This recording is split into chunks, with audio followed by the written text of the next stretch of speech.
Welcome to 24 Hours of UX. If for some of you this might be your 14th hour, congratulations if you've made it this far. Some of you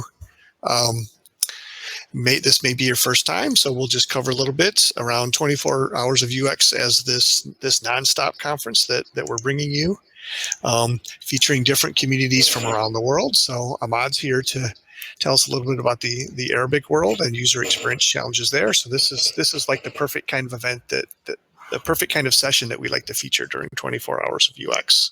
Like I said, there'll be other sessions going on. So once this one is over, go check on what else is going on. What else do we have later today? We've got some things coming from Austria, from Dallas, and the rest around the world. If you're not familiar with the user interface on the right, I can see many of you using chat. That's great. If you have specific questions for Ahmad, put them in the Q&A, and we'll address those when we take a break for the Q&A, and I'll moderate a little bit of that. And just as a reminder, let's see, I think Grace, have we done a stretching exercise yet? Does anybody feel like they need a bit of stretching exercise to get going? If you've been sitting for many hours, feel free to do that. Keep the blood flowing, and don't forget that we have sponsors. In between sessions, you can go to the main reception area and visit the different booths. There's a World IA Day booth, for example, a Rosenfeld Media booth where you can go find a discount ticket for 24% off books from Rosenfeld Media, and lots of other sponsors and booths to check out. Hopefully you've seen the Miro as well and contributed things to the Miro. When I peek in on that, it looks pretty active. So I think we sort of topped out with folks joining. So Ahmad, I'm just going to go ahead and go into hiding and let you take it away for the rest of the session. Okay, thank you very much, Keith. Hello, everyone. It's my pleasure, really, to be doing this session with the 24 Hours of UX. This is amazing marathon.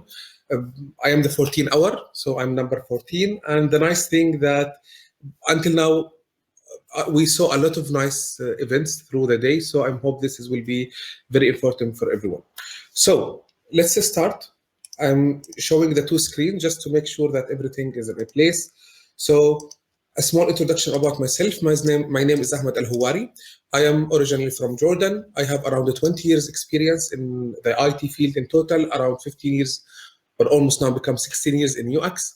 I finished computer science in my undergraduate, so I came from computer programming background, and in 2006 I studied Masters of Multimedia in Australia, and I lived there for around 6 years.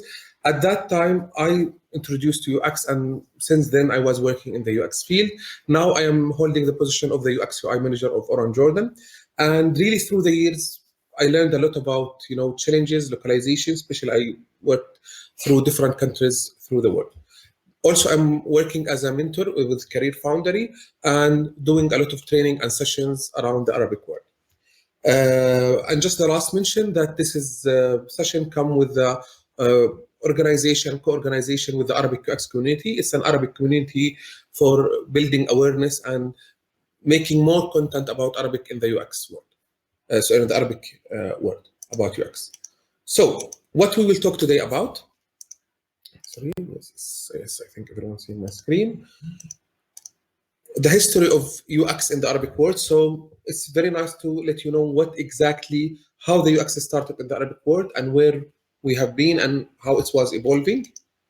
Facts about the Arabic language, and here we introduce you about the fascinating things about Arabic.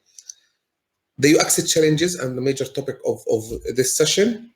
Lessons I learned as a UX consultant, an Arabic UX consultant, and in the end we will have an opening for the Q&A. So as Keith mentioned, if you want to have any question, please put it in the QA tab, as you see on the right navigation.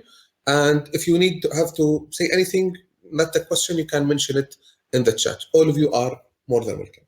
So as we say in Arabic, Assalamu alaikum. This is the peace upon you. This is the very famous greeting in the Arabic word. So Assalamu alaikum jami'an. Welcome to my session. So the history of UX in the Arabic world.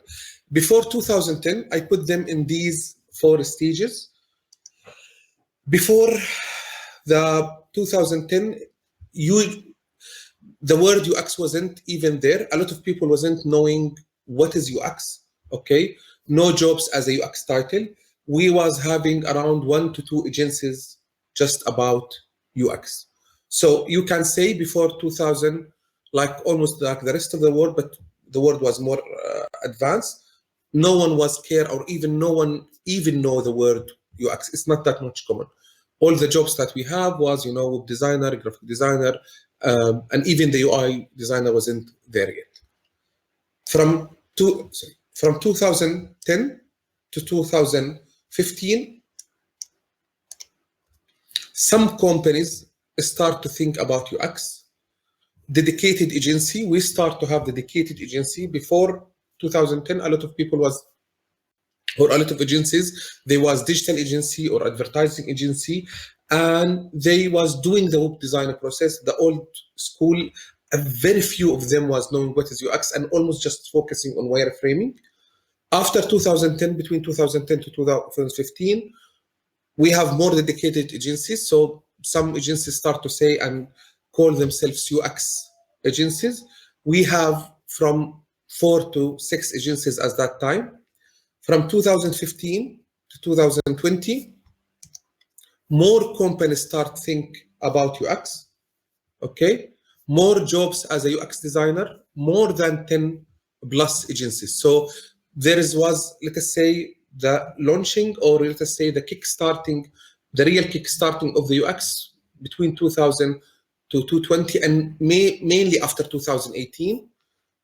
From 2021 to the future, everyone talk about UX now in the Arabic world. Many new jobs, especially in the Gulf area, and more than 15 agencies introducing and presenting themselves as a UX companies. And this is some of the UX companies in the Arabic world. So we have around 15 or 16, and even I just counted a little bit few was opening in the last, or within this year. So we having now more than 20. And by the way, when we saying 20, that is a very little, still very little number of companies, because as you know, the Arabic world, and we now will explain, it is spread around more than 22 countries. Some facts about the Arabic language, and this is facts. I start with mentioning these facts about the Arabic language because one of the challenges is the Arabic language. The first thing, or the first fact about the Arabic language, a lot of people don't know it is number 4 around the world, okay, as one of the most used language in the internet. And the number of people that increasing and using the Arabic language around the world is around, I think the last number in 2020, more than 237 millions, and some people even say that it's more. But the people who using the internet and speaking Arabic is around 237 millions, as you see in the middle, and this is really a very huge number. And internet penetration is around like 50% of the people using the internet. And this is like one of the very large, let us say, markets around the world. And one of the problems that we face, that even with this very huge number of the Arabic people, the content of the percentage of the content in Arabic language is less than, almost as you see, is around 5% of the content over the internet. So we have very opportunities and very huge amount of user, but there is no content in Arabic around the internet. This is the first fact. The second fact about the Arabic language, first, we don't have like just capital words or small words. We have the handwriting, and it's from right to left. It's a Semitic language. A lot of languages coming from the same roots. So Arabic, Hebrew, Urdu, Persian, all of them from right to left. And this is one of the major problems that even we're facing with when we're using another programs. And one of the things that I will mention more, that as you see, we don't have like small case or capital case. All of the letters are in the same case all the time, but what we have something different. And oh yes, it's another one. Yes, the Arabic alphabet is not actual an alphabet. It's more about an abjad. Is a system where each letter stands for constant and not a vowel. So there is a constant and not a vowel. So we using the vowels marks. Okay, so it's a content. So any Arabic person can read Arabic without even the vowels marks, and he can read Arabic without even the dots. The dots and the vowels was introduced in the Arabic language so the non-Arabic people can understand Arabic. So it's an abjad, it's not an alphabet. If anyone didn't understand this issue, he can even ask later on, and in the question and answer, I will say that, and I will explain more. Okay? Arabic language belongs to the Afro-Static family. And this family tree, or this is language, is coming mainly in the Middle East and large part of Africa. It was around like 300 language before, and being spoken more than 350 native speakers. The Arabic language is one of the major spoken languages of this family. And also the Arabic language has a very, very long history. So it's not just modern language, it's having a very huge roots in the history. And as we mentioned before, we have more than 300 million people speaking Arabic, spread it between like around 22 countries. So we're having 300 million people using this language, and they are not just in one country, they are around 22 countries in the Middle East and Africa. And by the way, the Middle East and the North Africa is a little bit new term for us, because less than 1 year it was called the Arabic world or the Eastern Arabic area. So usually it was always mentioned as the Arabic world, and before not less now, more than 100 years, it was one country and it was united, and then it was being occupied and divided in many countries. Before that, and this is one of the things that it was always very easy to be united, because all of them speaking the same language. But the difference between both, like the languages, for example, from Jordan to Egypt to Tunisia to Saudi Arabia to UAE, is that we're having the same words, but we're having different accents, or let us say different slang language sometimes. So anyone who's speaking the standard Arabic, we call it Al-Fusha. Anyone can speaking standard Arabic can be understood in the whole 22 countries. Okay. And this is one of the facts that is really I always like to talk about. In Arabic language, all of the word is constructed from basic roots. Like, as you see, we're having 3 letters. It's having, as you see in the English, to study, to teach, to school, all of them come from the same root in Arabic. It's called da, rasa. So to study, yadrus, to teach, yudarris, and school is madrasa. The 3 words coming from the same root. So all of the words in the Arabic word going back to roots. So if you know the roots, you can see what is the diversities or the constructed, or what is more words that can coming from this word. So it's the beauty of this, that it can convey a depth of both meaning and emotion, unmatched by really a lot of other languages. So again, any Arabic word coming from like a certain root. The next fact, and this is one of the reasons it's a lot of challenging to non-Arabic people to understand the written Arabic, that as you see, this is the same letter. The difference between, like, you know, in English, I in the beginning, in the middle, in the end, it's stay the same. In Arabic language, this is the one of the letter, it's called ha. This is the right one. It's as isolated. In the second one, it's in the beginning of the sentence, in the middle, and in the final. So the shape of the letter is changing depending on its place in the word. So the same letter coming with different shapes. It will stay the same character as you see. It's keeping this one, but it will be in a different shapes depending on which place the letter in the sentence. And it will stay pronouncing the same. English words, and not just English and a lot of other languages having many words coming from the Arabic origin, like alcohol, algebra, algorithm, cotton, and many more. If anyone of you knowing any word in English or in his own language coming from Arabic root, please mention it. One of the words that is very famous around the world is sugar, sukkar. In Arabic, it's sukkar.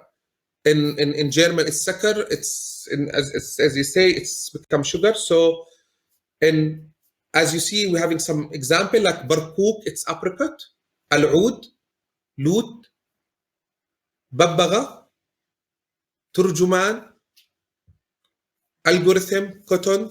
A lot of words coming from the Arabic origin. Okay.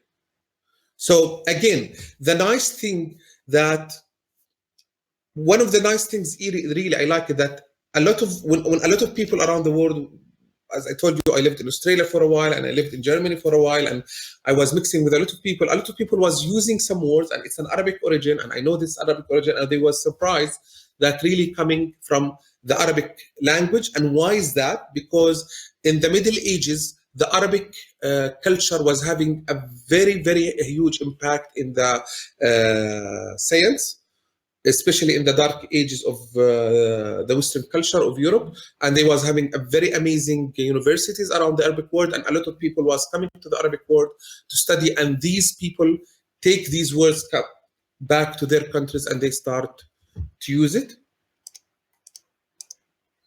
And one of the other facts, a lot of people seeing these numbers and think in the one on the left, they say this is an English number, but really this is an Arabic number. And the one on the right, and a lot of people think this is an Arabic number.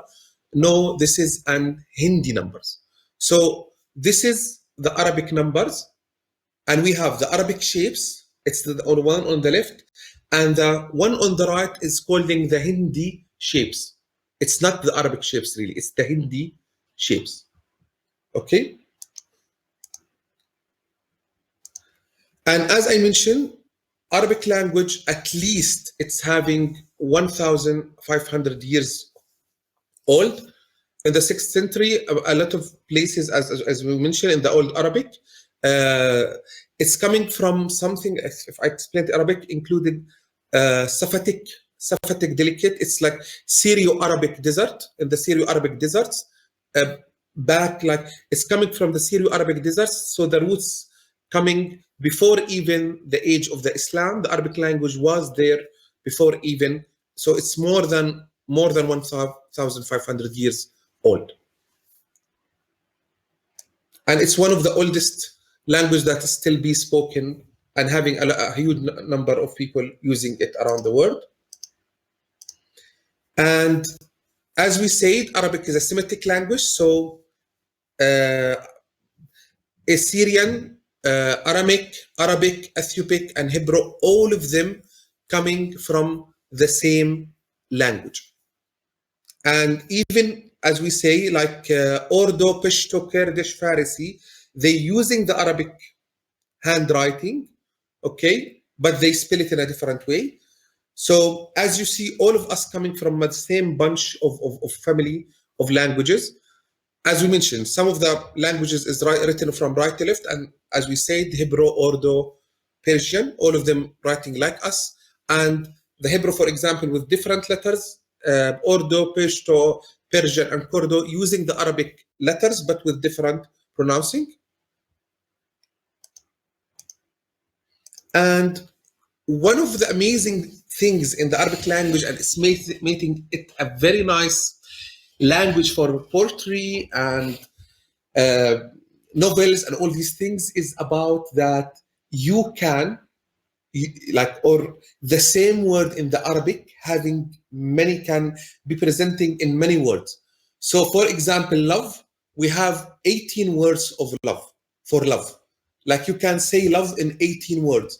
The lion, I think he having around 12 names. The sword, I think it's nothing less than 8 words. So a lot of words can, like a lot of meaning can presented in many words. For that, it's making the variety is amazing when you're writing anything in Arabic.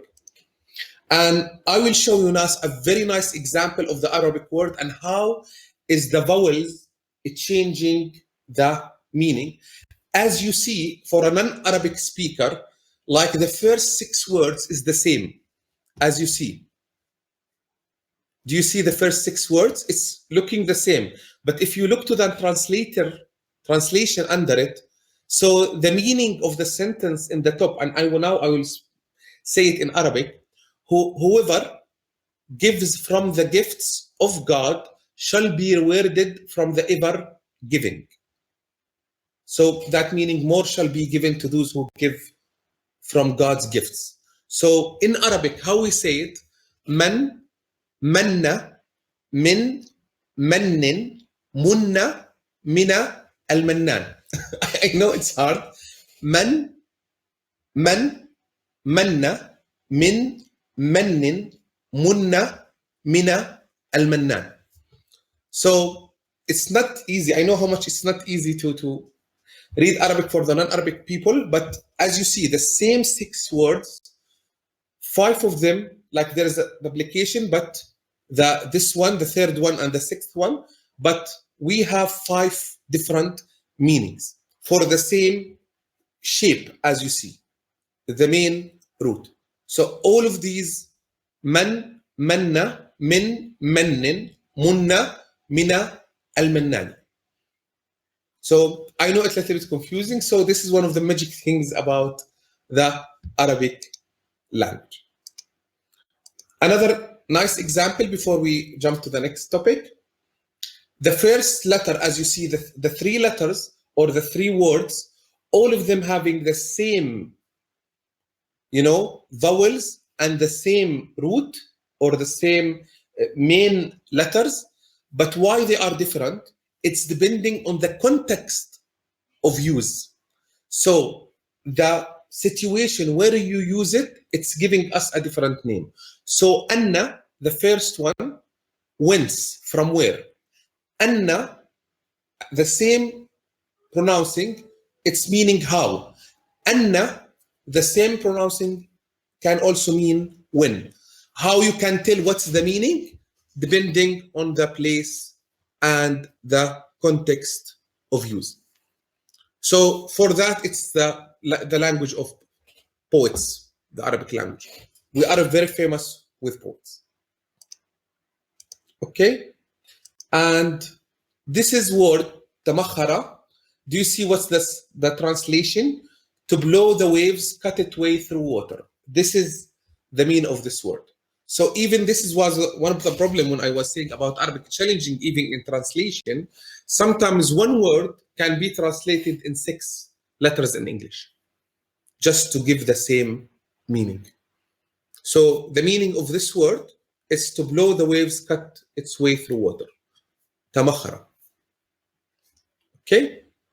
So I hope these languages facts, I hope you know a little bit now about the Arabic language. Now we will go to the second part of my session, and we start talking about the UX challenges in the Arabic world. This is the map of the Arabic world with the flags of every country around it. Okay, so let's go. The first challenge that we have in Arabic, that not all the tools support Arabic language. Not all the tools. Adobe is supporting, and even not that much. There is no tool almost supporting Arabic language 100%. Always we having problem with alignments, always a problem with matching the words as we show to you the words, because as you know, some programs when you start to write in Arabic, it just show the letters, everyone alone. And as you know, we don't write Arabic in this way. It's connected. So it always have a problem. There is no variety that much of even fonts in these programs. So this is one, like a lot of people maybe like UX Pen, but UX Pen don't support Arabic. You can write in Arabic in it, but the problem sometimes, as you told you, it's from right to left.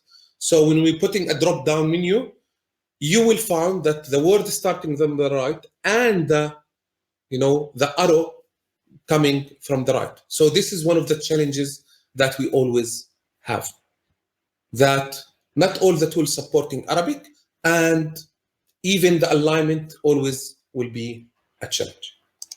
Okay. The second problem, how to apply a process to companies without a process. As you know, the Arabic is, or sorry, as you know, the UX is, or UX design is it's a process, it's a journey. It's the steps that we go through until, we reach the good product that coming from, people. Okay? The people like our product. A lot of problems don't apply, for example, agile or lean or stuff like that. It's depending, and even without priorities, the priorities is always what is the project in hand.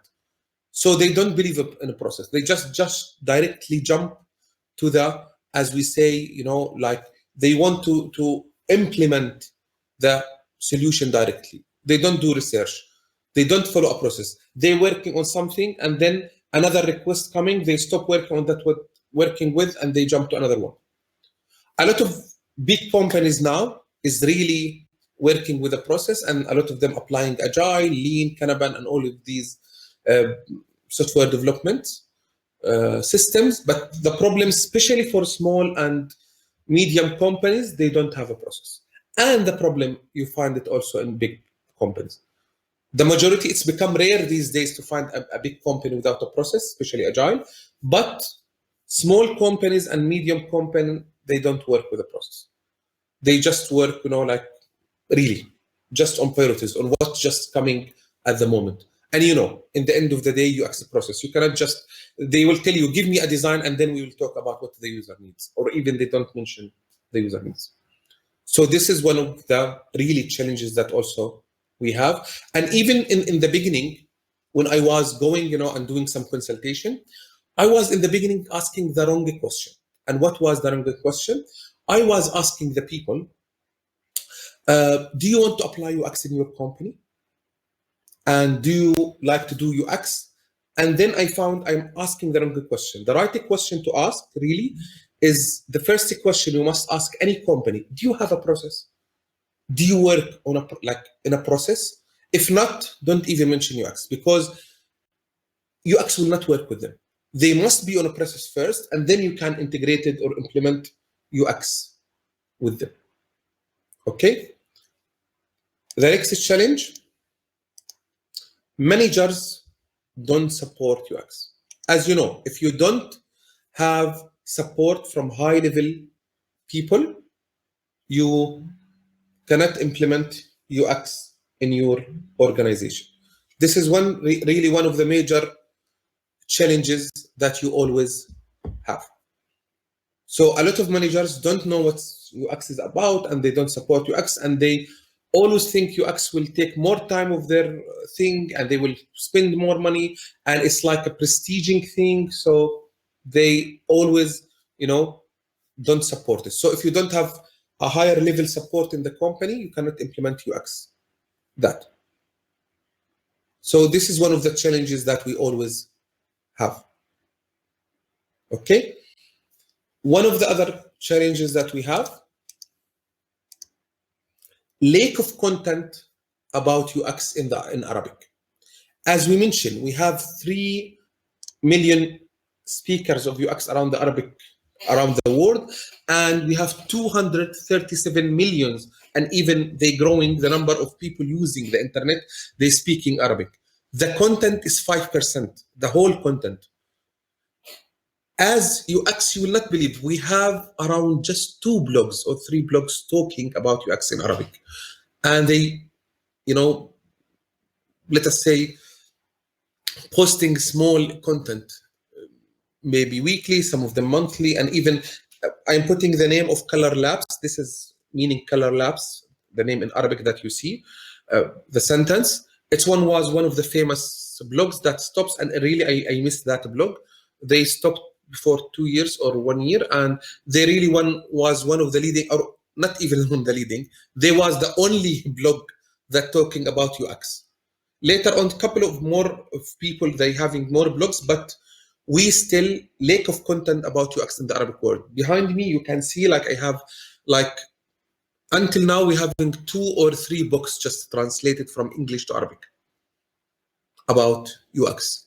So a lot of people, always my advice to my student when they want to learn UX, are you good in English, reading and listening? Because if you want to become good in UX, you need to be good in English, because there is no content in UX in the Arabic language. Okay?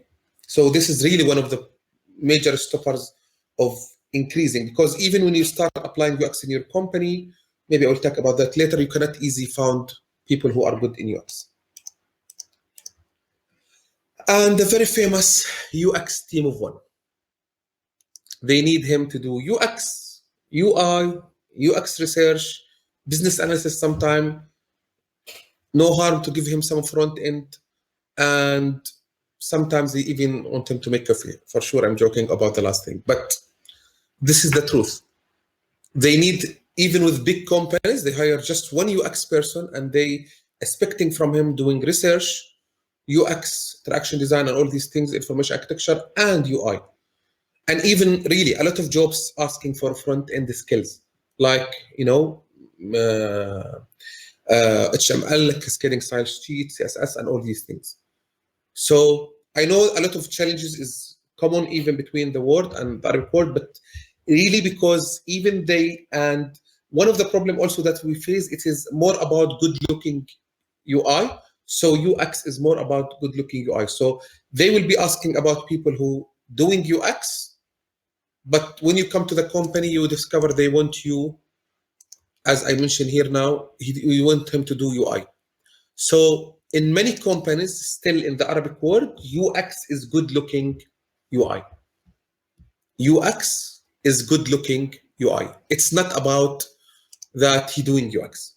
So you hire him and you ended 90% of his time doing UI. And the funny thing, he doing UI without any UX support. Like, he start with UI directly, without any wireframe before it, without any usability testing. Even he don't have a persona, just give me a nice design.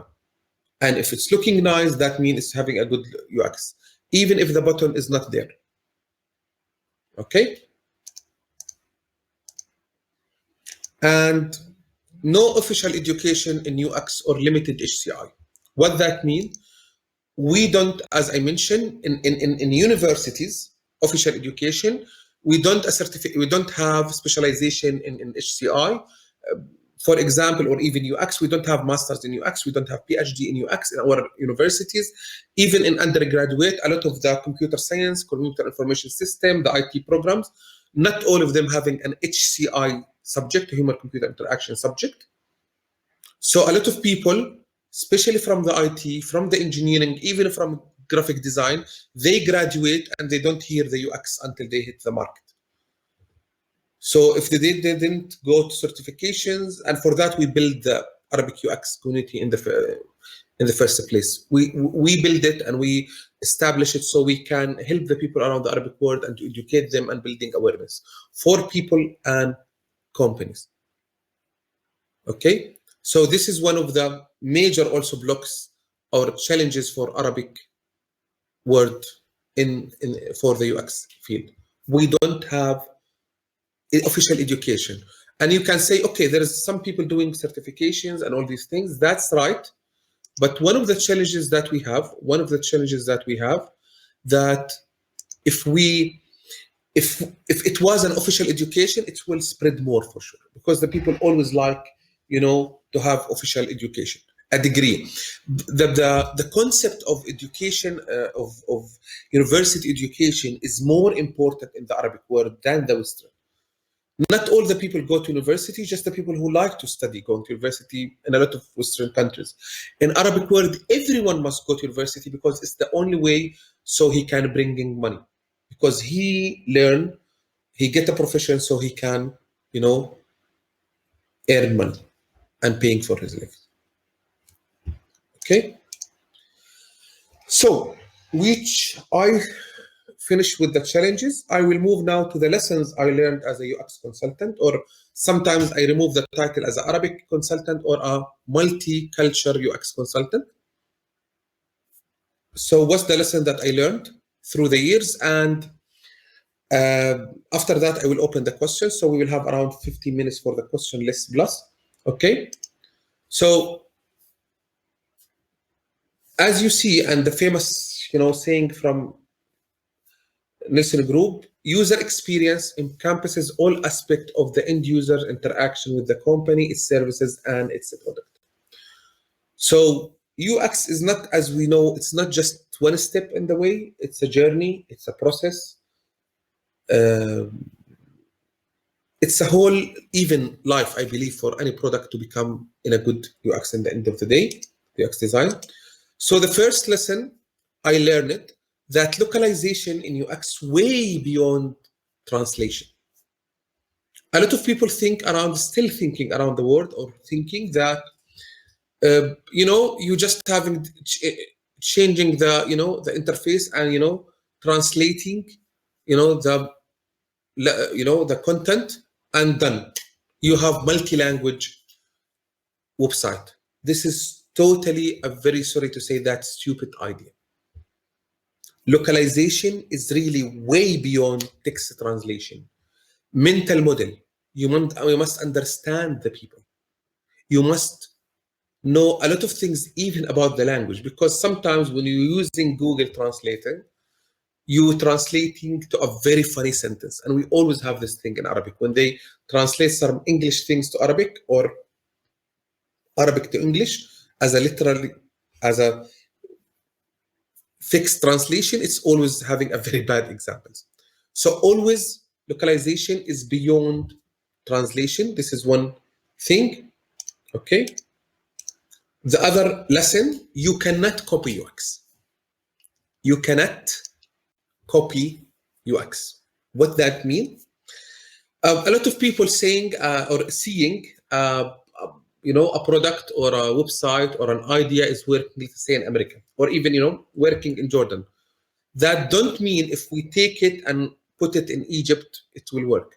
Or we take it to the Saudi Arabia, it will work. Even the interface in Arabic.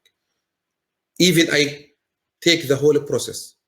UX cannot be copied. You must deal with every project and every target your audience as a unique project. And for that, I always have this debate about, we don't have trends in UX. We have trends in UI, but UX is not about trending. And also, UI have a trends, but UX don't have a trend. We have a principles, yes. And also, one of the things that I really hate also around, the two pictures, like before UX and after UX. Who say that the after UX or changing the UI will help the user? It's depending on the target audience and what they're doing and what they want and all these things. It's not just about changing the UI. So again, you cannot copy UX. As a multi-language, always when we're trying even about a process, about way of thinking, it's really very hard. Mental models is always a challenge. So when you working with different, even sometimes a business in the same country, in the same region, you cannot just copy the other people experience. And I can give you an example about that from the Arabic world, especially about this issue. The very famous Uber company, the cars marketplace, I always say. You connect the riders with the drivers. How you order a taxi in Uber, or how you can, a drive in Uber or a car, you put your destination, and then you put from where he picking up you. This is the process of that. Kareem, another very famous company. It was being acquisition, I think last year or the year before, from Uber. Kareem is an Arabic company, or an established an Uber Arabic version of Uber. How they done their sequence of ordering a car? You tell him where you are location, and then you ask where you want me to drive, or you just tell the driver. Why is that? Maybe someone say, okay, what's the difference? Like, okay, you can order, tell the people where to pick you up first, or you can tell them where you want to drop off. One of the challenges in the Arabic world, we don't have that much strong addressing system. What that mean? We're still using the landmarks. A lot of people, for example, in Jordan, they know the very famous University Street in Amman. The name on Google, and the official name of that street is Queen Rania Street. It's not the University Street. What was Fittal Street in Amman also? It's the Garden Street for the people. So we have common names between the people. Like, we don't even know the name of the streets. It's not like in America or in Australia or in Germany, you start putting the number of the houses. You will not believe.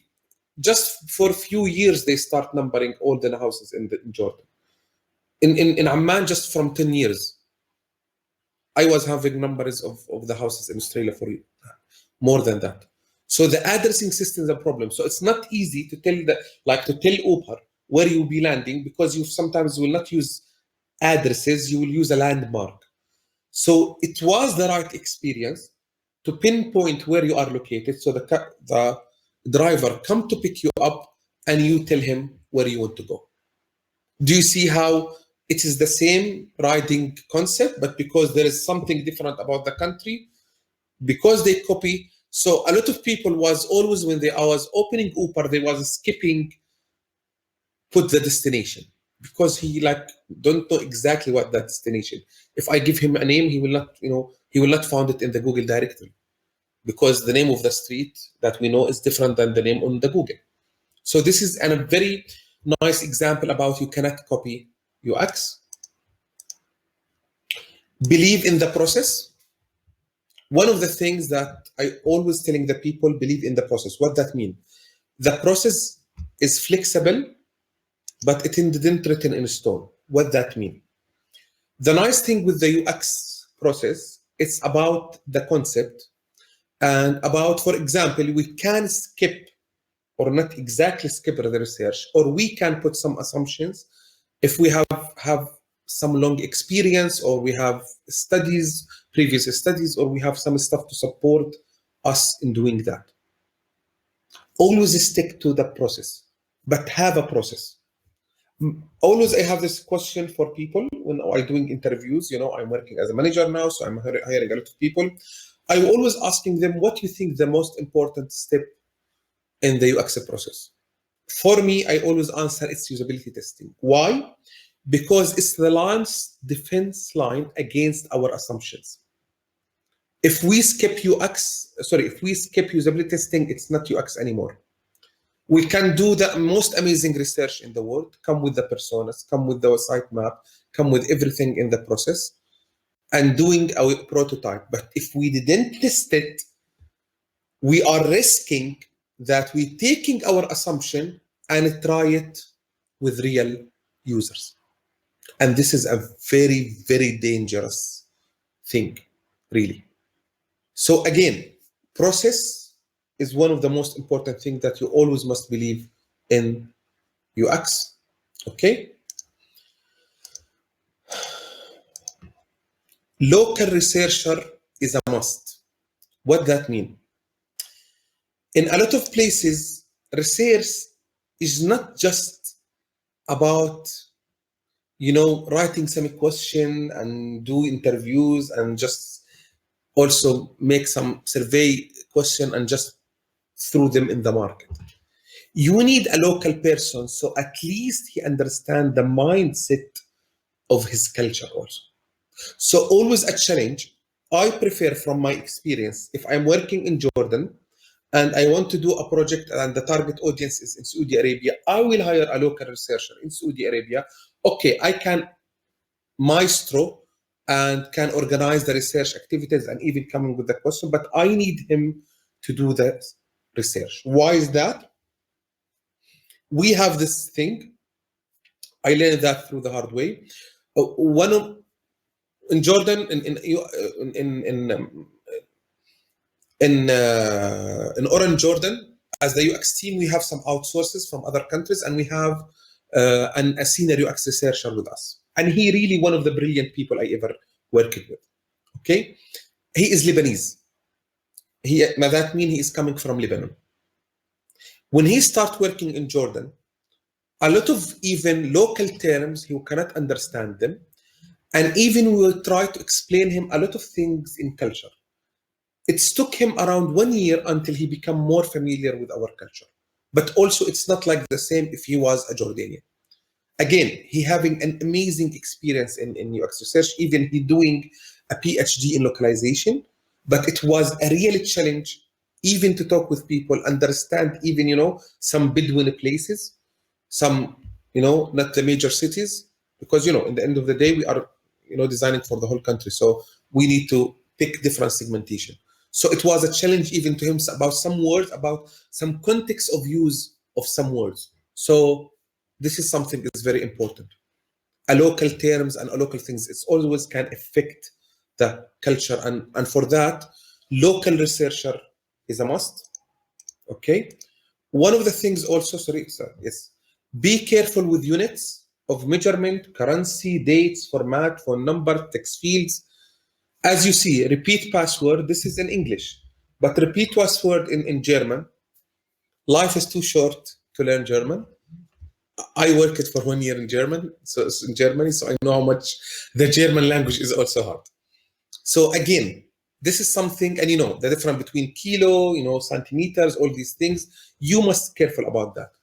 So when you're designing to multicultural things, it's a very important issue.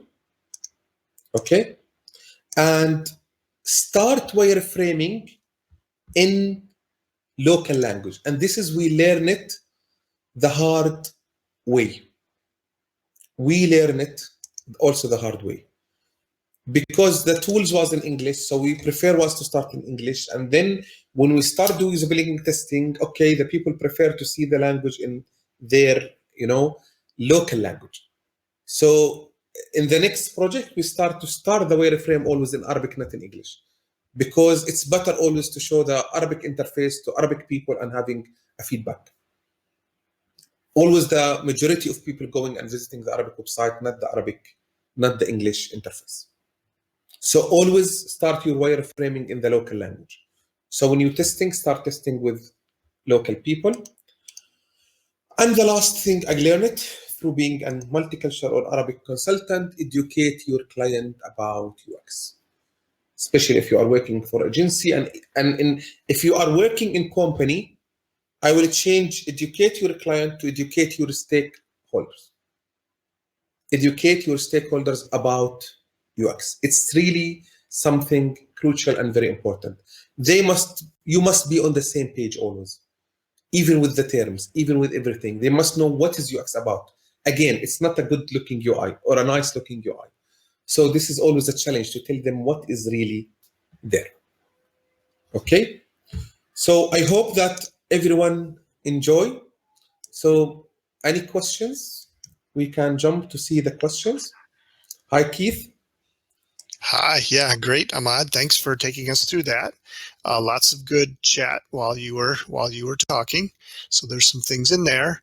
Let's cover a couple of the questions, and some of them might be quick, right? Because I think we asked some of them before you got to it. So the most highly voted question was around translating a user interface, right? So when you are at the step where you have to design a user interface in Arabic, what are the most important design principles to keep in mind, or how can we help for the folks that do have to do that translation?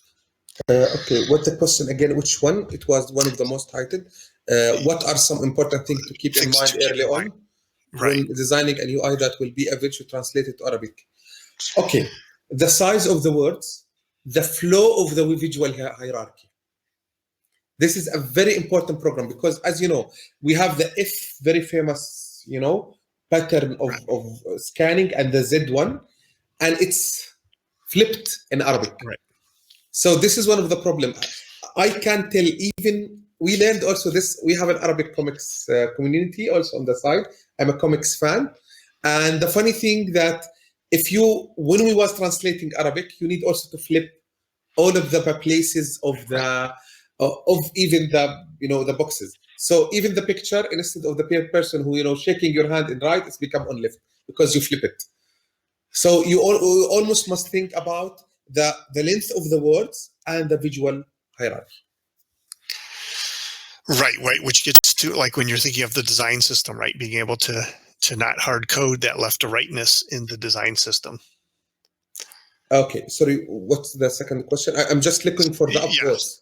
Yeah, that was just my follow-up. So the next one from Benno was specifically about fonts, right? So what fonts could we choose that make our life easier? Okay, we have a very famous Arabic types. Adobe have some really it was really before not about the problem with the fonts as much as what is the fonts are supported by the devices and with the browsers.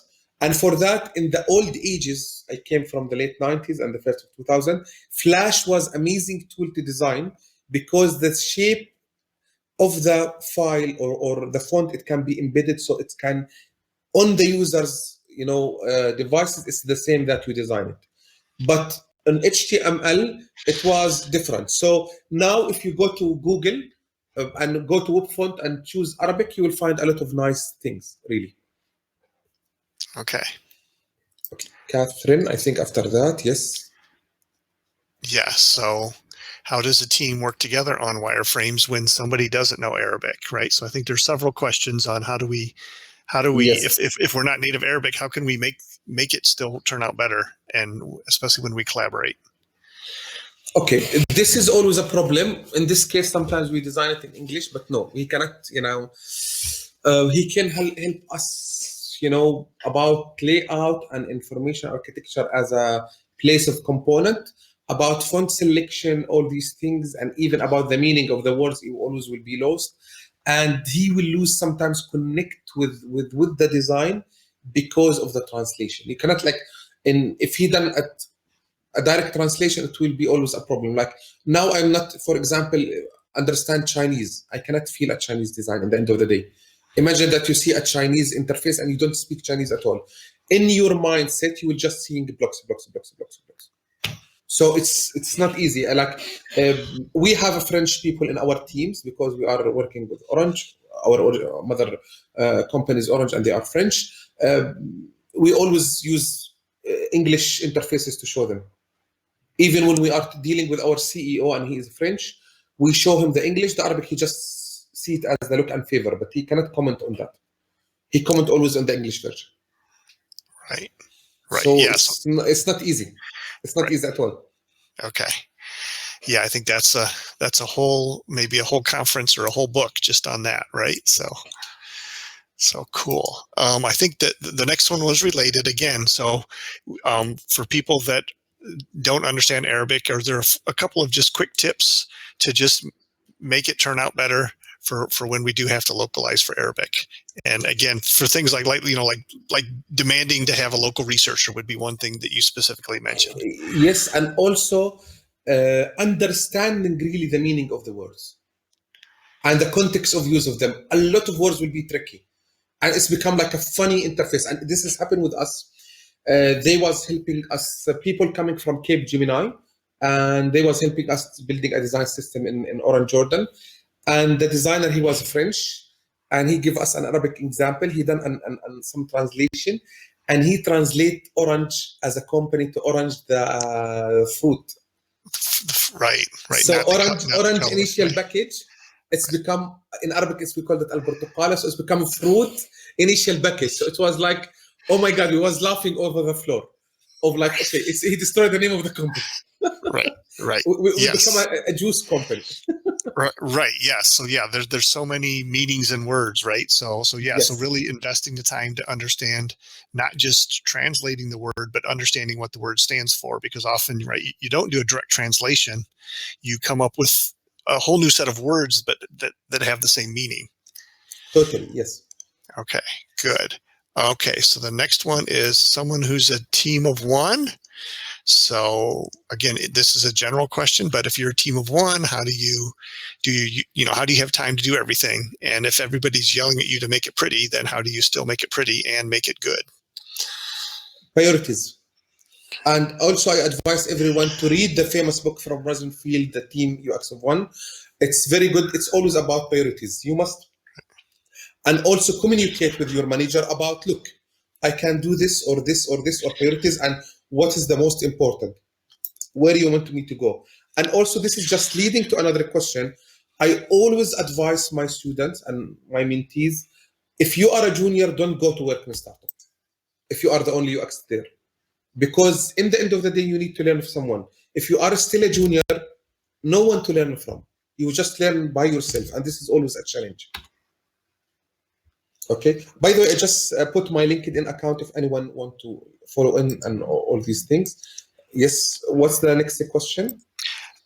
Yeah, so Benno clarified that his question about fonts was specific to OpenType.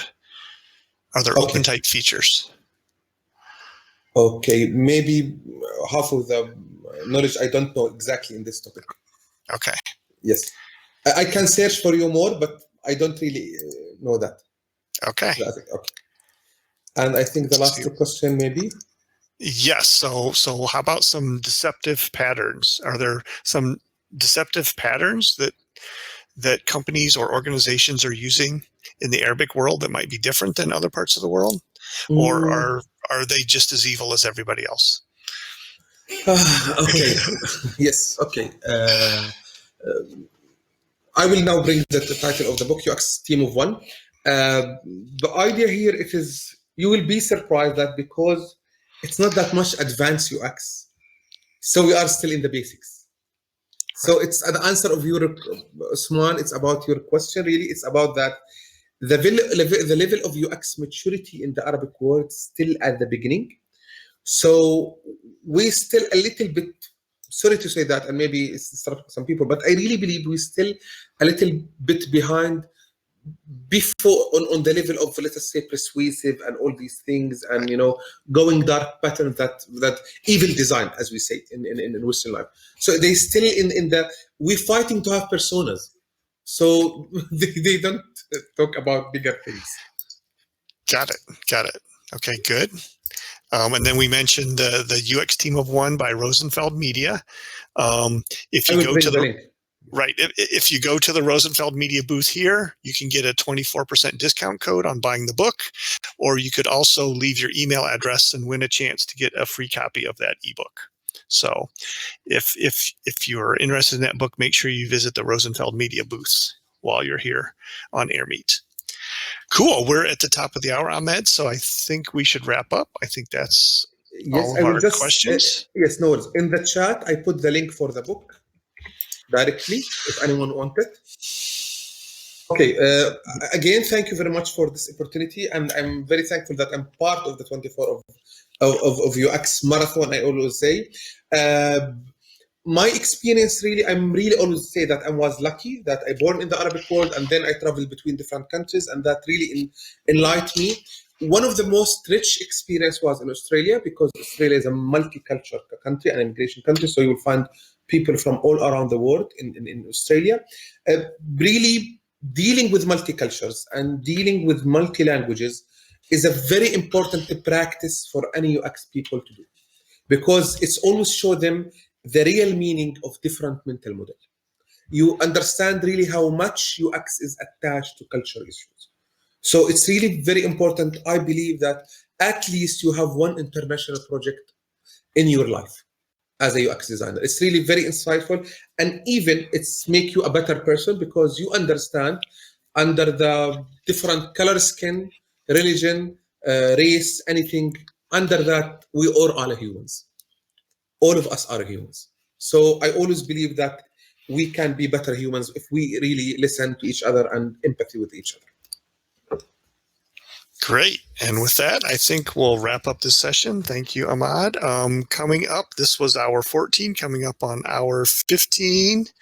It looks like UX Graz is doing a presentation. So we'll end here so you can run over to that session or take a break or hang out in the lounge, whatever else you want to do next. So thanks. Thank you very much, everybody. Thank you. Bye-bye. Have a nice day.